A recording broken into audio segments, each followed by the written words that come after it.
Olá pessoal, bem-vindos a mais uma revisão, Portal Revisa para a segunda prova trimestral para você que é R3. Alguns pontos importantes aqui que vem caindo nas últimas provas trimestrais e a gente vai dar uma revisada aqui de alguns pontos importantes para você ir bem na sua prova. Anestesia do sistema cardiovascular, vamos começar aí pela cardíaca, vamos lembrar aí da SEC, né, da importância da SEC, lembrar aí da nossa estrutura, cânulas venosa e arterial, o reservatório, a bomba, o trocador de calor, o oxigenador, toda essa estrutura que existe aqui para a gente fazer uma cirurgia cardíaca. Então, o entendimento da SEC ele é muito importante, porque esse paciente vai entrar em SEC, isso vai repercutir na nossa anestesia. Lembrar que toda vez que eu coloco o paciente em SEC, eu aumento bastante a minha volemia, né? Então, quando eu estou fazendo anestesia, tem que lembrar que as drogas acabam se diluindo, eu aumento o meu volume de distribuição, eu posso ter consciência no meu intraoperatório. Esse é um ponto importante da SEC. E lembrar que a SEC ela é sempre uma agressão ao organismo, né? Porque o sangue começa a passar por tubos de plástico e eu vou ter uma reação inflamatória em relação a isso. Então lembre-se aí que sempre a gente tem que ter proteção desse paciente. Então a SEC é importante a gente ter esses conhecimentos durante a nossa anestesia. Sempre vai fazer anticoagulação, manter o seu TCA aí de 3 a 4 vezes o valor normal com a sua dose adequada de heparina, ok? Então a SEC precisa de toda a sua anticoagulação sistêmica, precisa de proteção do miocárdio, serve para manter esse paciente aí com um campo aí, obviamente sem sangue, imóvel, né? Coração batendo, é difícil fazer procedimento, tá bom? A hipotermia, a hemodiluição, como eu falei para vocês aí, lembrar da resposta inflamatória, lembrar que sempre com SEC a gente tem algum grau de lesão plaquetária, né? Eu sempre tenho uma disfunção plaquetária também associada, lembrar da própria hipotermia, né? E mudanças aí farmacológicas. Cardioplagia, então toda vez que a gente faz a cardioplagia, a gente faz a parada cardíaca em diástole, né? Nas soluções ricas em potássios, para a gente tentar aí diminuir a lesão do miocárdio, né? A gente deixa esse paciente aí com o coração quietinho ali durante a nossa cardioplegia. Coagulação, como eu falei para vocês, a dose aí de heparina de 3 a 4 mg por quilo, TCA mantido acima aí de 480 segundos, a gente tem que ir repetindo o TCA durante toda a nossa anestesia, lembrar do antifibrinolítico, né? Falei isso bastante lá na aula de revisão do R2, então bem indicados antifibrinolíticos na cirurgia cardíaca, reduzem sangramento de uma forma importante aí durante essas cirurgias e a reversão da protamina. Lembrar que a protamina deve ser infundida depois em infusão lenta, né? Ela pode dar dois tipos de reações, né? Principalmente uma reação aí que a gente vê mais frequentemente, que é a vasodilatação. Então, protamina sempre feitinho de uma forma lenta, porque esse paciente fica hipotenso, ele já sai de máquina, né? A gente tem que aí diminuir aí o risco de hipotensão nesse paciente para que ele venha bem. Lembrar da gasometria e hipotermia, lembrar sempre dos dois métodos para a gente corrigir o nosso pH durante a hipotermia. Então o off-stat em hipotermia moderada, né? Não ajusta a temperatura aí a 37 graus, CO2 é mantido constante e, teoricamente, tem o melhor desfecho neurológico aí durante as cirurgias cardíacas. E o pH-stat já tem um ajuste da temperatura, tem um CO2 que vai ser corrigido para 40 milímetros de mercúrio e para o pH em 7,4. Então, esses dois tipos de ajuste que tem durante a cirurgia cardíaca. Geralmente se faz o off-stat, né? Nessas cirurgias se usa o método do off-stat.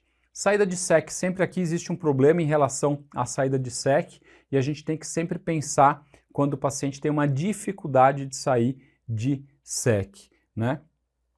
Com a subida lá do paciente, né? Com a restauração aí da circulação, vai se desmamando da SEC e a gente tem que ver como que esse paciente está e a gente tem que usar as drogas naturalmente se a gente precisar. Geralmente se sai de SEC já com um pouquinho de dobutamina, né? Mesmo quando a gente não tem aí uma disfunção importante de ventrículo, se ajuda aquele coração que ficou lá em cardioplagia parado a dar uma forcinha para ele sair de extracorpórea. Então a dobuta é uma droga que a gente usa de rotina, né, durante a cardíaca para sair na saída, principalmente se a gente já tem uma fração de ejeção baixa nesse paciente, se o paciente tem aí alguma alteração, principalmente nos coronariopatas, que tem uma insuficiência cardíaca isquêmica, né, a gente usa a dobutamina aí como um auxílio para sair, né, tem sempre um atordoamento do ventrículo esquerdo, então o inotrópico bem indicado. A gente precisa ver também se esse paciente não saindo, se tem algumas outras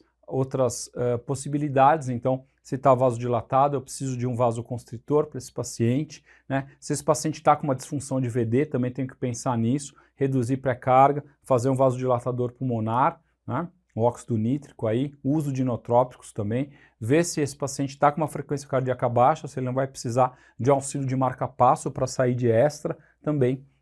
E se eu não tiver nenhuma dessas condições, geralmente eu tenho já pacientes que são graves, a gente já até antecipa o uso do balão intraórtico, tá? Lembrar que o balão intraórtico é um dispositivo bom também para ajudar nesses pacientes de desfício de desmame da SEC. Lembrar que o balão intraórtico ele é muito bacana, né? Porque ele tem o seu mecanismo que durante a sístole, né, ele desinsufla, né, e então ele facilita a ejeção do ventrículo e a perfusão coronariana.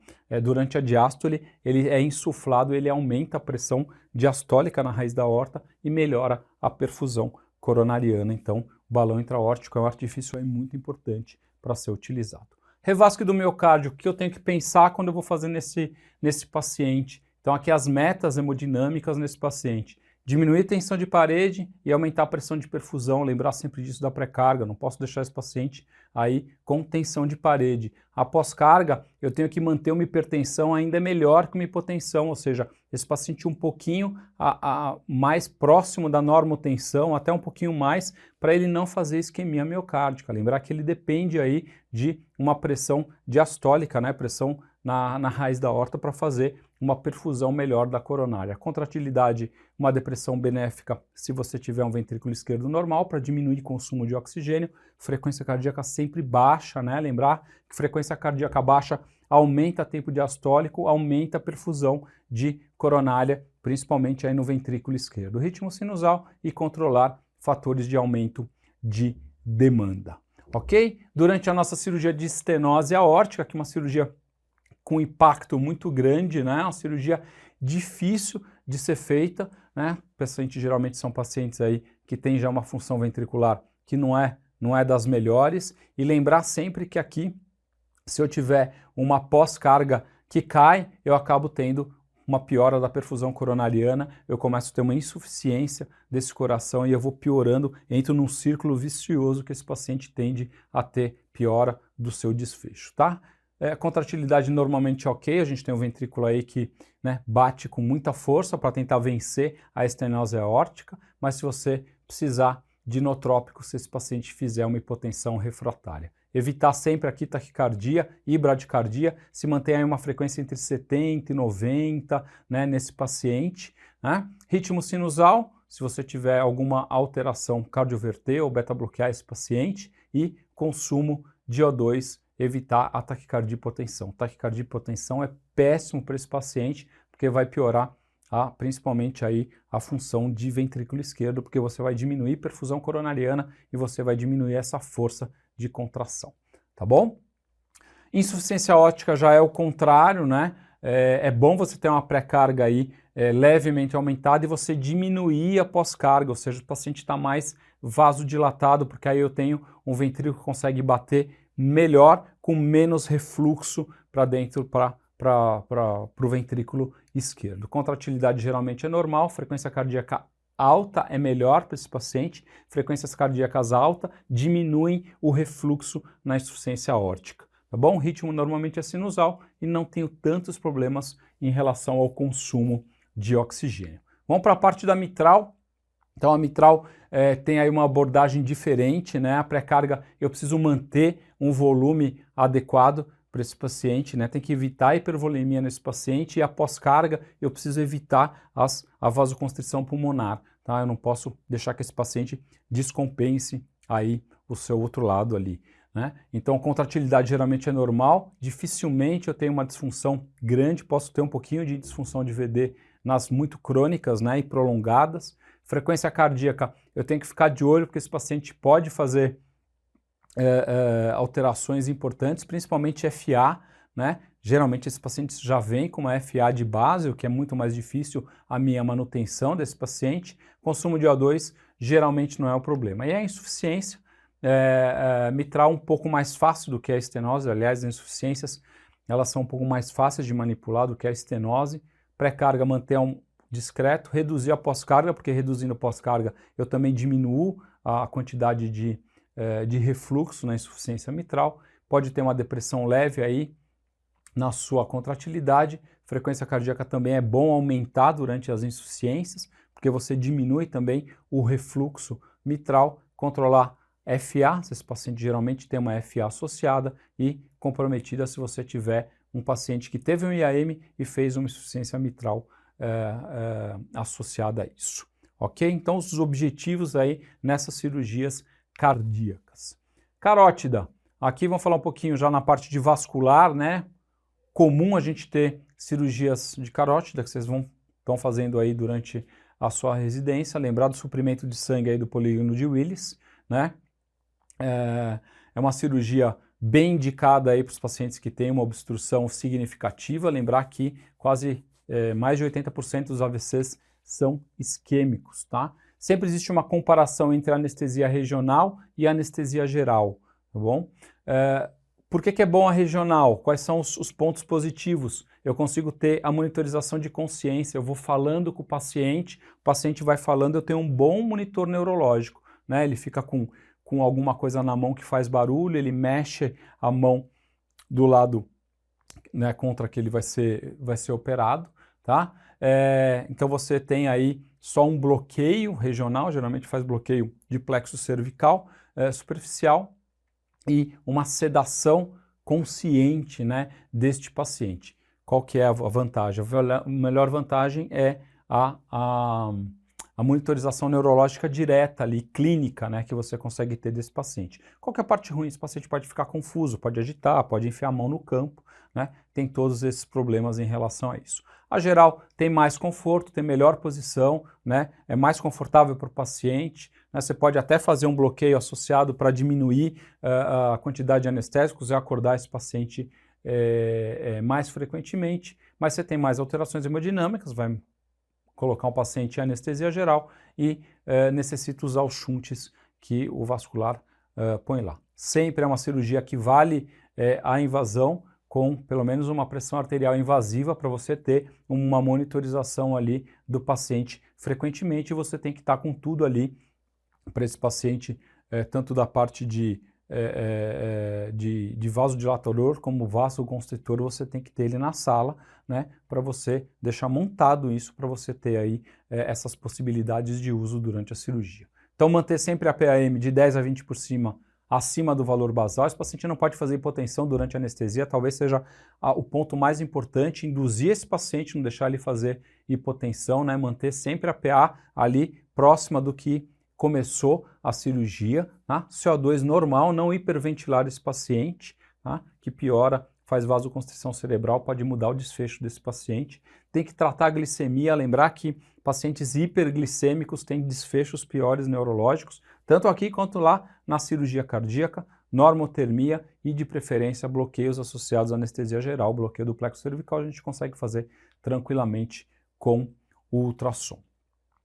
Falar um pouquinho da anestesia que sempre cai, anestesia para aneurisma de aorta, que a gente está saindo da carótida, já está indo para aneurisma de aorta, para a gente relembrar. Então lembre-se dessas alterações que eu tenho durante o clampeamento e o desclampeamento desse paciente, que é o que cai mais em prova, tá? Então lembrar que quanto mais alto o meu nível de clampeamento, maiores vão ser essas repercussões. Quanto mais baixo, menores essas repercussões.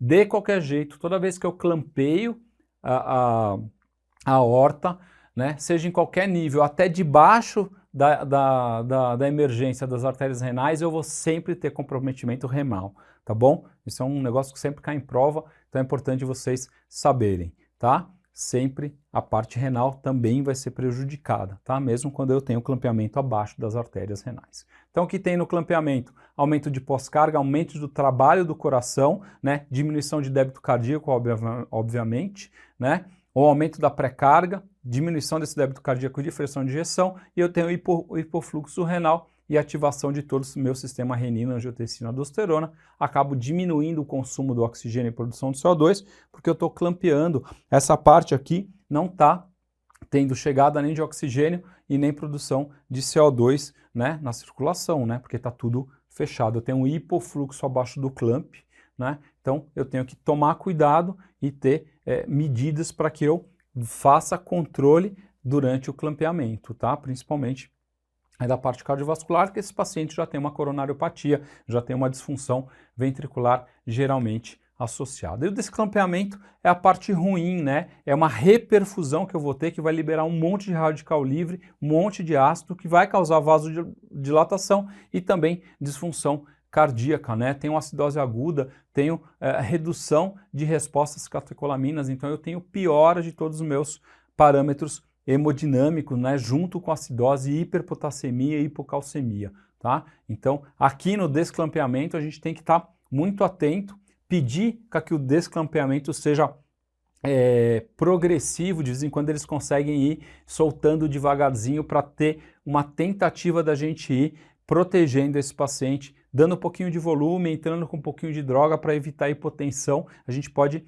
ir tateando esse paciente para que ele fique bem clinicamente, né? Quando não existe essa melhora, a gente pede para o vascular reclampear, a gente estabilizar o paciente, fazer droga, entrar com um vasopressor, talvez até com um inotrópico, dar volume, corrigir as acidoses e continuar depois tentando desclampear. Mas o desclampeamento sempre é um período de muito estresse em relação a isso. Em relação à isquemia, durante o clampeamento da aorta, a gente sabe que a gente tem que manter a homeostase desse paciente, né? Manter esse paciente aquecido, manter ele com um bom pH, né? Com tudo que a gente tem, evitar a hipotensão e a hipotermia, que está aqui descrita, geralmente se faz uma hipotermia local, uma hipotermia medular. Um dos problemas dessa cirurgia, além da gente ter problemas de isquemia de todo o mesentério, dos órgãos abdominais, né, de ter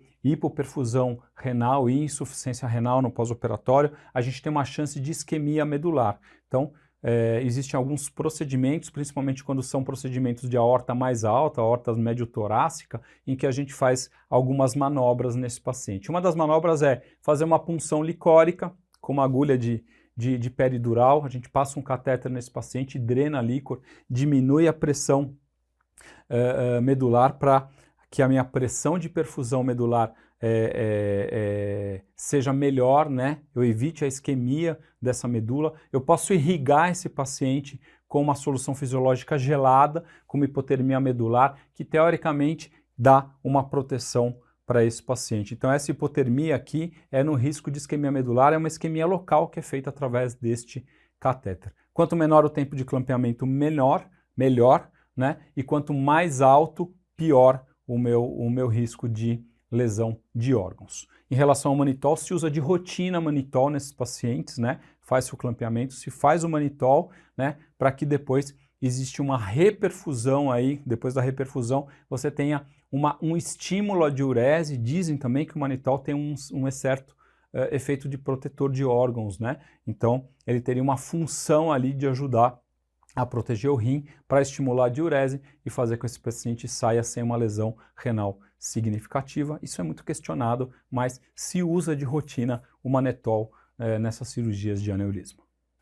Neuroanestesia, vamos falar um pouquinho de neuroanestesia. Sempre se fala de proteção cerebral. Lembre-se aí que o melhor ponto de proteção cerebral é manter homeostase. Nada ainda se falou que protege, alguma droga que protege o cérebro, né, que muda o prognóstico do paciente, tá bom? Então, manutenção de homeostase é o mais importante, ou seja, você deve cuidar desse paciente, manter os níveis normais de PA nesse paciente. Hipotensão é péssimo para cérebro e coração, né? Saturação, CO2, glicemias normais, evitar as lesões secundárias, que muitas vezes são piores, tá? E reduzir metabolismo cerebral. Apesar deste ponto aí de reduzir o metabolismo cerebral, a gente sabe que o coma barbitúrico é uma opção que está em desuso, tá? Antes se induzia o coma com barbitúrico para proteger, mas ainda isso é algo que está caindo em desuso, principalmente aí nas UTIs.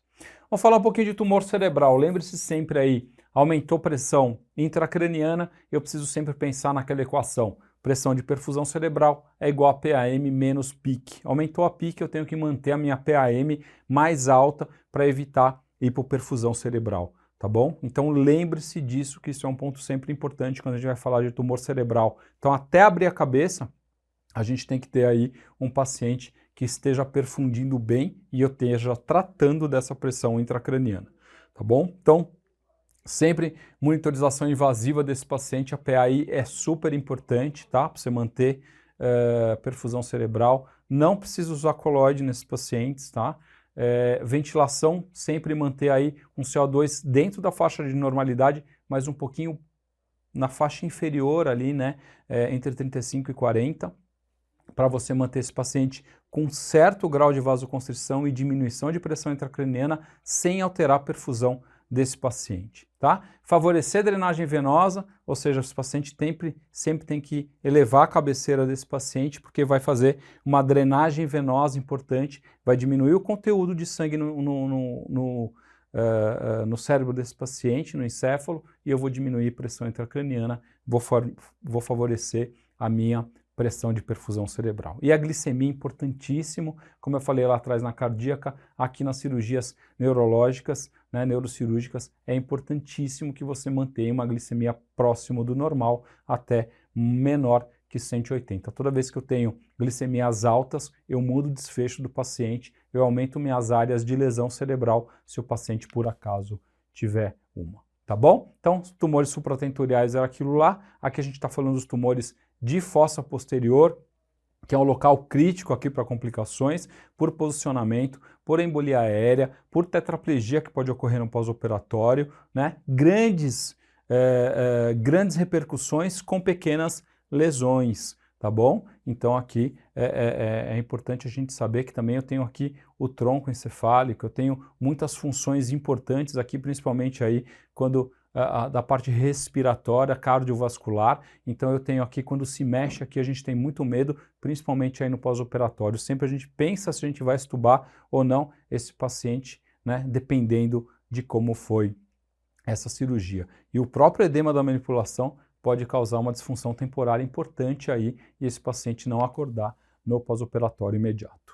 O que eu tenho de complicação aqui que a gente sempre cai em prova? A embolia aérea. Né? Então, o paciente, quando está na posição sentada, o que hoje é mais raro, mas sempre cai em prova, porque é algo clássico de neuroanestesia. Então, o paciente em posição sentada, com o campo cirúrgico no nível acima do coração, ele pode ter um ar que entra aí pelos seios venosos ou pelo próprio osso e vai fazer um trombo, né? Uma embolia aérea pulmonar nesse paciente, e esse paciente vai ter uma instabilidade hemodinâmica associada muito grande, tá? Então, avisar o cirurgião que se esse paciente começar a ter essa hipótese diagnóstica de embolia aérea, começar a ficar instável, sentado, avisar o cirurgião, ele vai colocar no campo soro fisiológico, fechar o osso para diminuir a entrada do ar, vai comprimir jugular para diminuir também a entrada desse ar, oxigênio a 100% e suporte cardiovascular, e se der você aspira o ar pelo acesso central. Isso é uma medida mais de livro, né? A gente não vê muito isso. Colocar cabeça em nível inferior, ou seja, vou tirar esse paciente, mas já foi feita a embolia, então não se sabe direito se isso vai resolver ou não. E o que a gente sempre tem de mais moderno hoje é passar o eco nesses pacientes e monitorizar a embolia. A gente consegue ter esse diagnóstico rápido se esse paciente está tendo essa embolia com o ecocardiograma. É o que dá a maior sensibilidade possível, tá bom? Se o paciente for fazer essa cirurgia em posição sentada, obrigatoriamente ele precisa fazer um eco pré-operatório para ver se ele não tem um forame oval patente, porque se ele tiver, ele pode fazer na embolia aérea, ele pode fazer uma embolia paradoxal com lesão aí, mandando ar para a coronária e para o cérebro, que é um quadro muito pior ainda, tá bom? Então lembre-se aí da embolia aérea e lembrar do eco aí, que é importantíssimo para este diagnóstico, ok? Muito bem, clipagem de aneurisma, nossa próxima cirurgia. Então, metas aí deste paciente, manter uma PA normal durante o manuseio cirúrgico, não se faz hipotensão nesses pacientes, ok? E durante a clipagem você vai dar uma aumentadinha na pressão desse paciente, tá? Após a clipagem definitiva você pode voltar a sua PA ao nível normal. Se você tiver uma ruptura, o cirurgião falar, ó, rompeu aqui, então você pode fazer uma redução de 50%, aí diminuir bastante a pressão para ele ter aí melhora do seu campo cirúrgico e poder clipar esse aneurisma que rompeu, tá bom? A clipagem temporária é uma opção aí em alguns casos, então essa hipotensão ela é sempre em casos selecionados. A gente não faz hipotensão em aneurisma, tá? Muita gente fala, não, não deixa o paciente hipotenso. Tá? Paciente de neuro, de cardíaca, a gente evita hipotensão ao máximo nesses pacientes. A hipotensão pode ser feita só em algumas situações aí bem indicadas. TCE, lembrar que o que lesou já lesou no TCE. O que a gente tem que proteger e tem que pensar é evitar de mais perda de neurônio, ok? Então, a gente tem que sempre lembrar do paciente do TCE, a gente evitar lesão secundária, que mata mais do que o próprio TCE, tá bom? A gente tem que lembrar disso. A gente tem que lembrar que o paciente que tem TCE perde totalmente a sua regulação do seu fluxo sanguíneo cerebral, né? E você tem que manter esse paciente com uma boa pressão de perfusão cerebral, principalmente porque ele vai estar com a pressão intracraniana aumentada, ok? De preferência uma anestesia venosa nesse paciente, tá? Para você evitar que os agentes inalatórios aumentam muito a pressão intracraniana, né? E você pode estar ali numa pressão intracraniana limítrofe e com o seu inalatório você piorar. Ah, mas pode até uma CAN. Sim, pode até uma CAN, teoricamente, mas se o paciente não tem uma lesão grande ou já um sinal de hipertensão intracraniana. Então, cuidado com isso quando a gente falar de neurocirurgia, né, e de neuroanestesia em relação aos inalatórios, tá bom? Pode usar inalatório, pode abaixo de uma CAN, mas a gente tem que ver criticamente qual que é o paciente que eu posso indicar isso. Uma coisa que você não erra, se você fizer sempre venosa, você dificilmente vai errar nesse paciente neurocirúrgico. Algumas manobras que podem ser feitas para diminuir a pressão intracraniana nesse paciente com TCE ou qualquer paciente que tenha um aumento agudo de pressão intracraniana e tenha um problema em relação à herniação cerebral. Então, você diminuir de 35 para 30 o seu CO2, né, fazer uma hiperventilação por períodos breves, né, se você suspeitar que esse paciente está tendo uma herniação cerebral, vai ter essa herniação cerebral e vai morrer, e você faz isso por períodos breves só para tirar ele dessa emergência. Uma outra possibilidade também é o uso dos agentes osmóticos aí, como o manitol, ou a solução salina hipertônica, né? As duas têm resultados semelhantes aí, tá? Melhor se você tiver hipovolemia e ira, né? O uso do manitol nesses pacientes, tá bom? Lembrar que o paciente que chega no pronto-socorro chocado com TCE importante ou com qualquer tipo de TCE e aumento de pressão intracraniana, o uso da solução salina hipertônica ela é muito bem indicada, tá? Porque ele vai aumentar a pressão arterial do paciente, diminuir a pressão intracraniana. E eu sempre lembro que pressão de perfusão cerebral é igual a PAM menos PIC, né? Estou aumentando a PAM e diminuindo a PIC no paciente grave. Então estou tratando o choque e a hipertensão craniana da mesma forma. Uma boa indicação do salgadão da solução salina hipertônica é nesse paciente com TCE chocado que chega no nosso hospital. E aqui por último, a cirurgia neuroacordado, né, que a gente vem sendo feita aí para implante de para cirurgia para doença de Parkinson, né, os neuroestimuladores, para epilepsia, né, na área de fala, nas áreas motoras, né, áreas de projeção sensorial, então tem sido feita essa cirurgia com o paciente acordado. Cirurgia em que você deve promover a ansiólise e conforto, pode ser feito aí o scalp block nesse paciente, né, para diminuir a quantidade de anestésicos que a gente vai usar aí de ansiólise, né? Manter esse paciente, obviamente, sempre respirando e conseguindo um contato aí com quem está operando.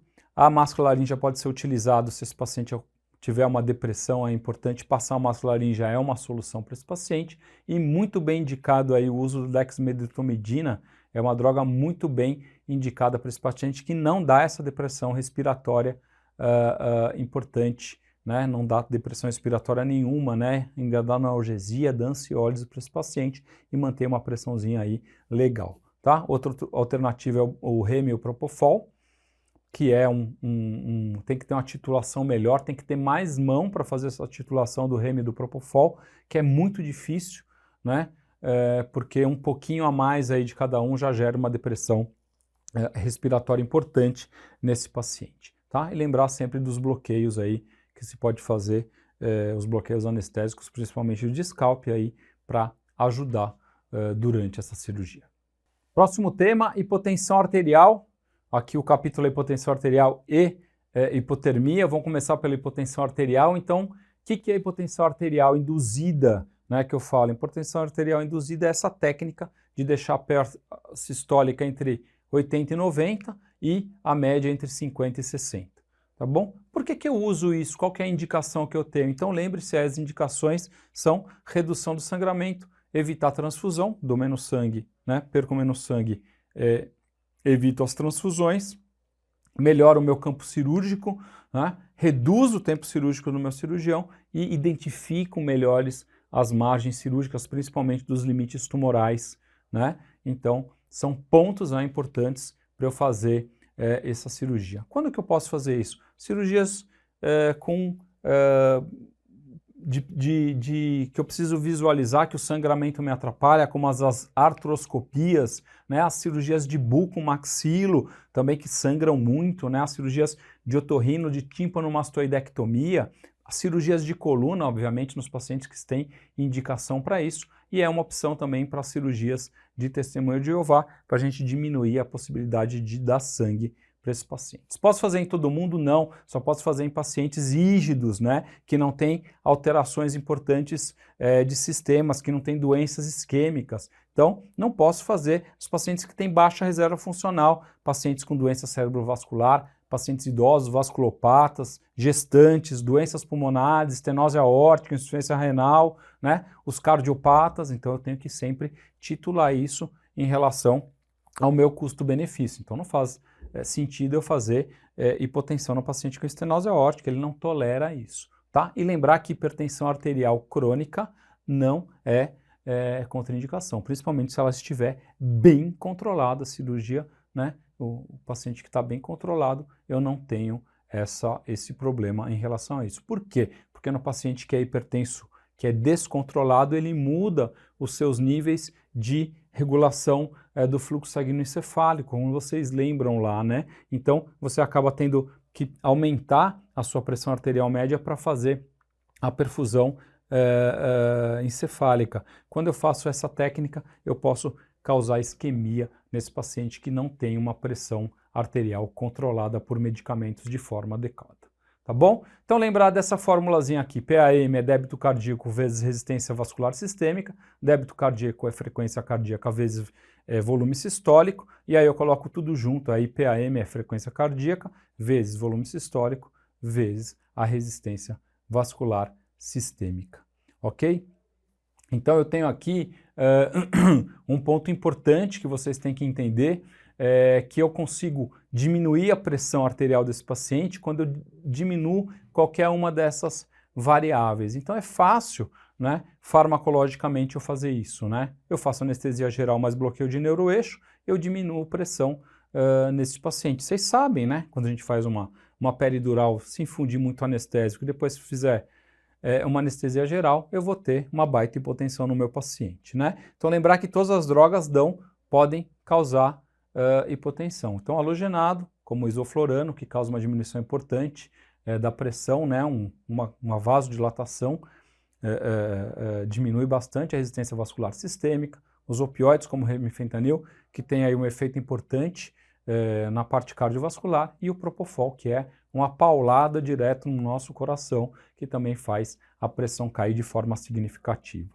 Tá? E, obviamente, a simpatectomia farmacológica que eu tenho com bloqueio de neuroeixo, principalmente na minha região tóraco-lombar, onde fica o meu sistema nervoso simpático periférico, né, que vai atingir a parte periférica, e eu faço a minha simpatectomia farmacológica. Tá bom? O que mais que eu posso usar? Os alfa-bloqueadores, que a gente não usa de frequência, né? Ou os vasodilatadores, como o nitroprusiato de sódio, que é um bom vasodilatador, tanto arterial quanto venoso, mais arterial até. Os beta-bloqueadores, que diminuem a frequência cardíaca, como esmolol, fácil de titular, eu diminuo também a pressão arterial média desse paciente. E lembrar dos nossos alfa-2 agonistas, principalmente a aclonidina e a dexmedetomidina, que são drogas aí que vão diminuir também a pressão desse paciente por vasodilatação.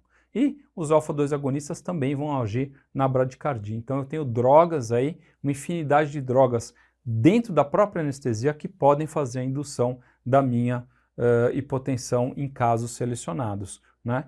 Muito melhor do que eu ter que usar uma droga vasoativa como o nitroprusiato, né? Eu tenho aí uma facilidade de uso, então eu associo os benefícios dos meus anestésicos junto com a possibilidade da hipotensão induzida e nesses pacientes onde existe essa indicação. O outro ponto aqui, do ponto 44, é a hipotermia, né? Hipotensão arterial induzida e hipotermia, né? Lembrar do controle central da nossa temperatura pelo hipotálamo. Então, toda vez que cai a temperatura ou sobe a temperatura, eu vou ter alguns mecanismos relacionados a isso. A gente se preocupa muito mais com a hipotermia, que é frequente no nosso paciente. Toda vez que eu anestesio o paciente, eu causo hipotermia nesse paciente, porque eu inibo já o meu hipotálamo. O hipotálamo está anestesiado, não existe resposta do paciente à minha temperatura, porque esse paciente está com o hipotálamo anestesiado, tá bom? Quando ele não está anestesiado, ele faz a vasoconstrição, pode fazer a termogênese sem tremor, que quem faz são as crianças pequenininhas. O tremor, que é o mais frequente, né, que é a maior resposta, que gera o maior produção de calor, mas também consome muito oxigênio. E o comportamental, se ele não está anestesiado, que a gente se veste, né, tá friozinho, põe o meu casaco, tá bom? E a resposta ao calor, vasodilatação, também sudorese e comportamental. Lembre-se que toda vez que eu anestesiei meu paciente, acabei com isso, tá bom? Acabei com tudo isso. E mulheres têm alterações aí, são diferentes, não tem alterações, elas são diferentes, tá? Porque elas têm aí de 0,3 a 0,5 graus mais elevados nas mulheres, tá? Então por isso que elas sentem mais frio do que os homens, ok? Então não reclame da sua colega que tem mais frio, porque ela tem mais frio, tá bom? Alterações importantes, efeitos da hipotermia. Efeitos cardiovasculares, aumento do consumo de oxigênio, mais eventos cardiovasculares, mais hipertensão, mais IAM, mais taquicardia nos pacientes que ficam hipotérmicos, tanto no intra quanto no pós-operatório, tá? Lembrar que temperatura é algo importantíssimo para os nossos fatores de coagulação. Fator de coagulação é proenzima, que é convertido em enzima. Temperatura baixa não funciona a enzima, ok? Então eu sempre tenho coagulopatia, tenho diminuição das minhas vias de coagulação se eu tiver hipotermia, ok? Desconforto, tremor, alterações hidroeletrolíticas também, hipopotassemia, hipofosfatemia, hipomagnesemia, tudo isso pode ocorrer durante a hipotermia, tá? Qual que é o nosso problema na anestesia? Diminuição de metabolismo e redução de CAM de 8% para cada grau centígrado que a gente perde, tá bom? Então, um aumento aí da duração dos anestésicos inalatórios, né? Eu tenho aí uma potencialização dos anestésicos inalatórios. Bloqueador neuromuscular dura muito mais quando eu tenho hipotermia, tá bom? Os bloqueadores são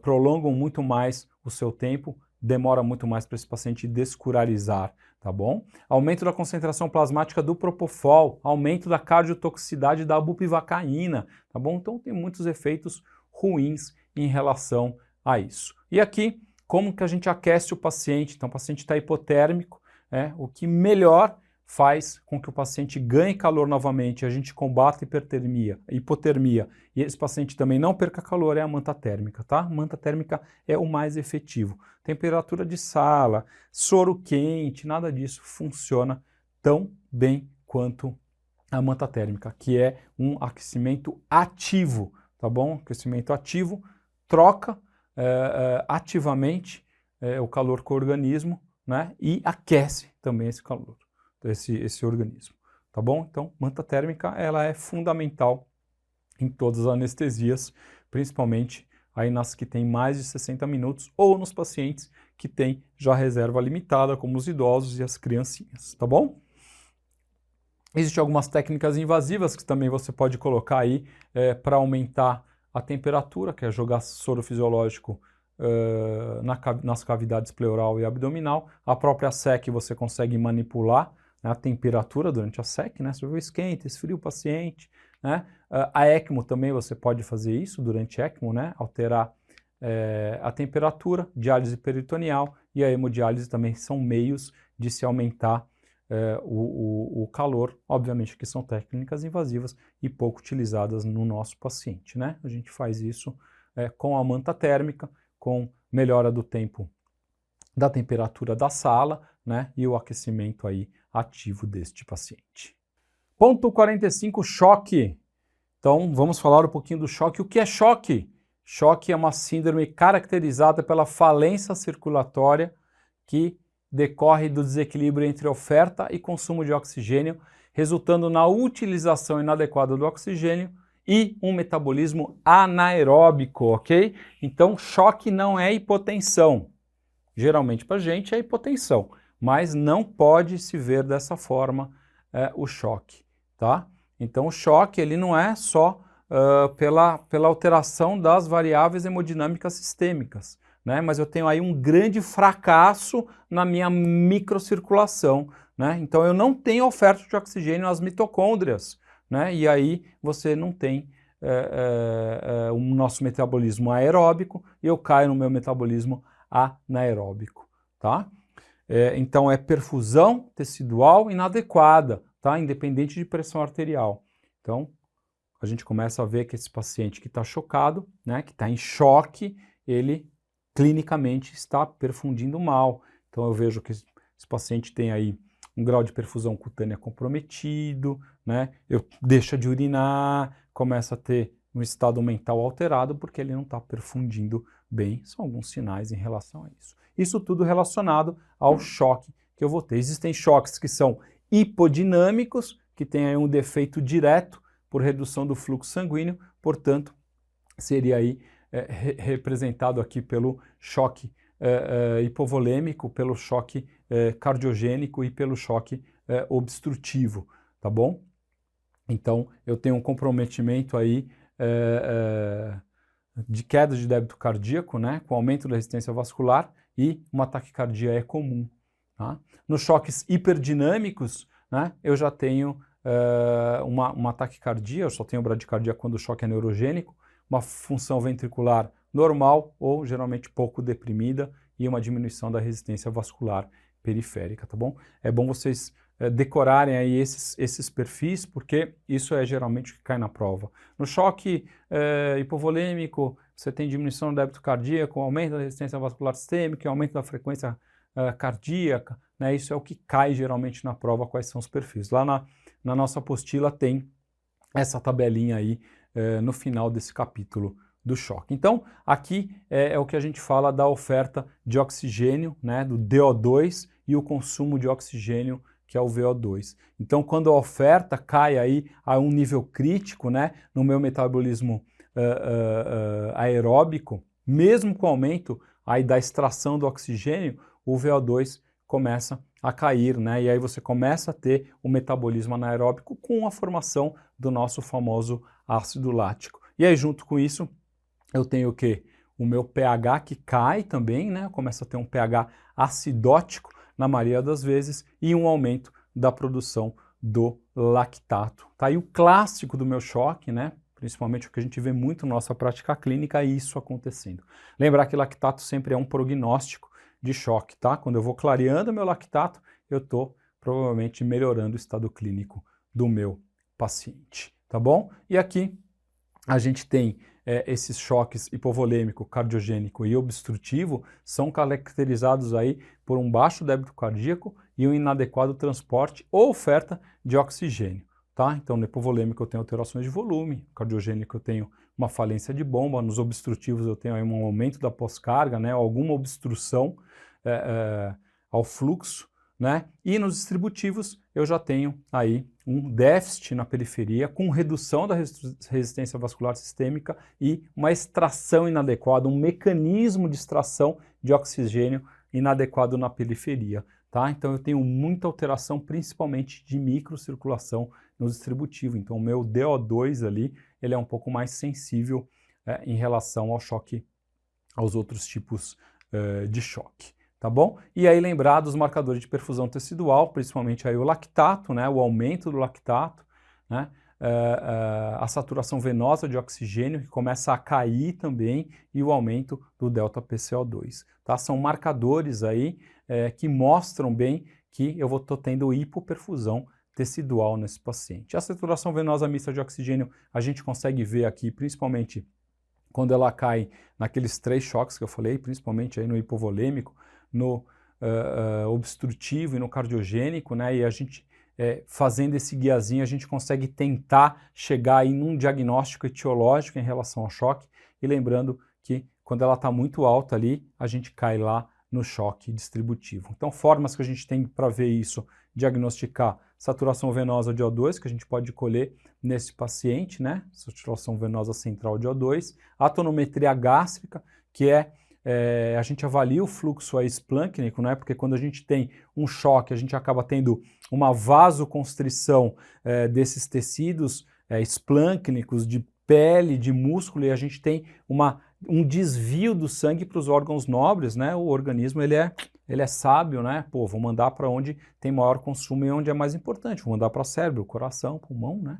E aí a parte do nosso sistema digestivo ele acaba ficando comprometido. E aí a gente, através desse delta CO2, né, do CO2 mucoso gástrico, a gente consegue ver aí que acima de 10 milímetros de mercúrio esse paciente provavelmente está em choque, tá? Também a gente pode utilizar nesse paciente como diagnóstico a ecocardiografia no point of care. A gente vê lá o débito cardíaco e saturação venosa de O2. Se está normal ou alto, provavelmente esse paciente tem aí câmaras cardíacas normais, contratilidade ok, não é um problema cardíaco, né, nesse paciente, e esse paciente provavelmente está com choque do tipo distributivo, né? Então, a gente consegue, com o point of care, a gente consegue ver isso, e inclusive quando esse paciente tem essa queda do débito cardíaco e da saturação venosa de O2, através do eco a gente consegue diagnosticar. Olha a PVC desse paciente, se ela está baixa,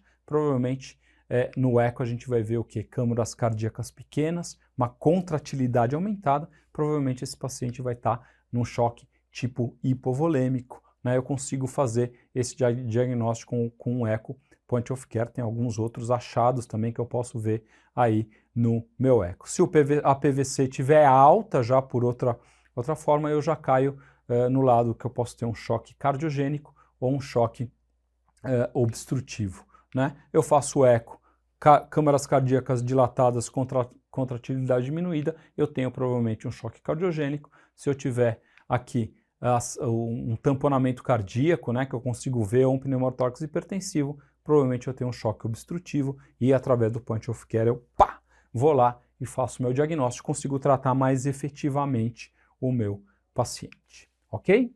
Coloquei aqui um tipo de choque que é o choque obstrutivo, o choque hemorrágico, tá? Isso sempre cai em prova, então eu coloquei isso aqui, não é para explicar para vocês, é para vocês decorarem essa tabela, porque sempre cai em prova essa tabela do colégio de cirurgiões lá no americano. Eles adoram essa tabela, não sei por que raios, né?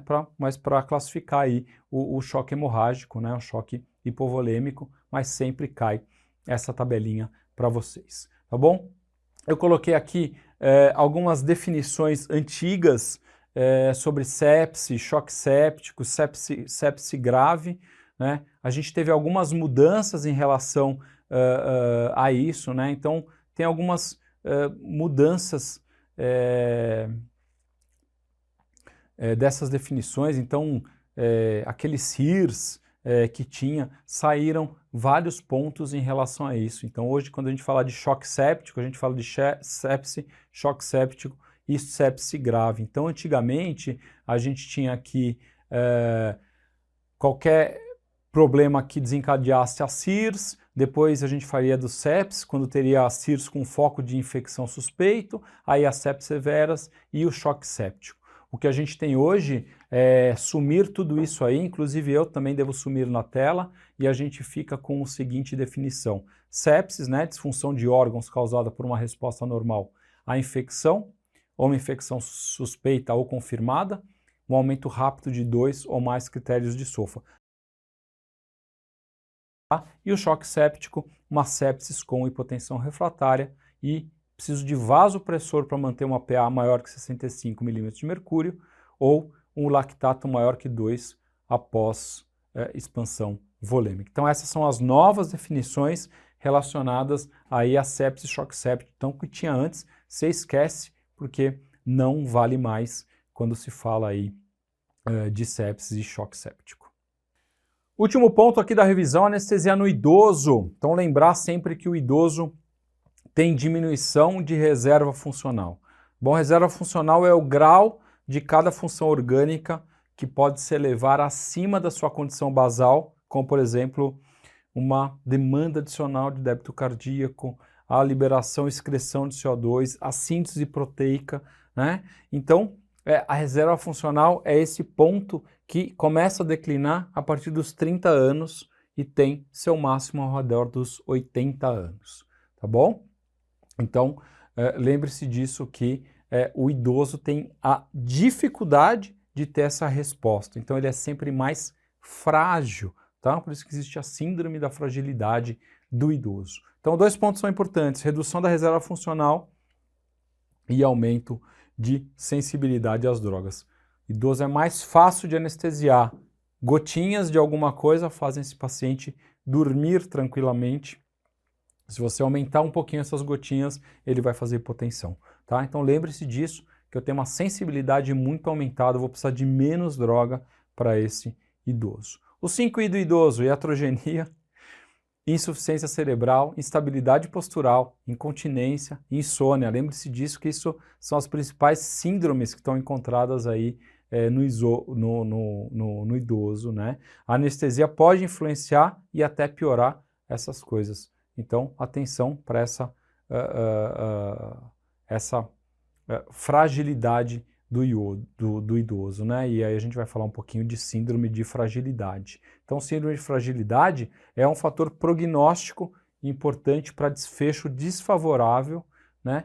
E você, quando você avalia aí por um período um pouco mais prolongado esse idoso. Então, a fragilidade ela é preditiva com incapacidade, com hospitalização, com morte, tá? Então, estudos nessas populações idosas, né, que são submetidos à cirurgia, mostram que a fragilidade é um fator de risco independente para morbidade, mortalidade, internação prolongada, alta para instituições de longa permanência, tá? Quais são os critérios? Perda de peso inexplicada, maior que 4,5 kg, exaustão sem atividade nenhuma, atividade física baixa, o tempo de caminhada lento e a força de aperto reduzido. Então esse paciente, quando a gente avalia no pré-operatório, tem que ser muito bem estudado e os cuidados com esse paciente tem que ser muito maior porque ele tem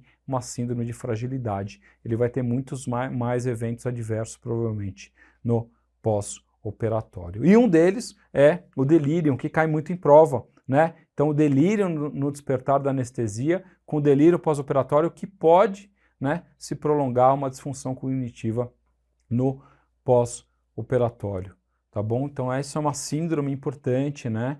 É uma deficiência prolongada da função cognitiva nesse paciente, alterações de memória, capacidade intelectual, nas funções aí executivas, né? Esse paciente que depois tem um delírio, se ele continua com o delírio, né? Ele piora desfecho muito no pós-operatório e ele pode depois perder muito com a sua qualidade de vida. Tá? Então, o estresse endócrino metabólico, do trauma cirúrgico, as cirurgias de grande porte, principalmente as cirurgias aí que a gente conhece muito bem, como as cirurgias de quadril e as cirurgias cardíacas, tem um alto índice aí de delírio no pós-operatório. Tá? A cirurgia cardíaca pode ter até 40% de delírio, principalmente quando se usa SEC nos pacientes mais idosos.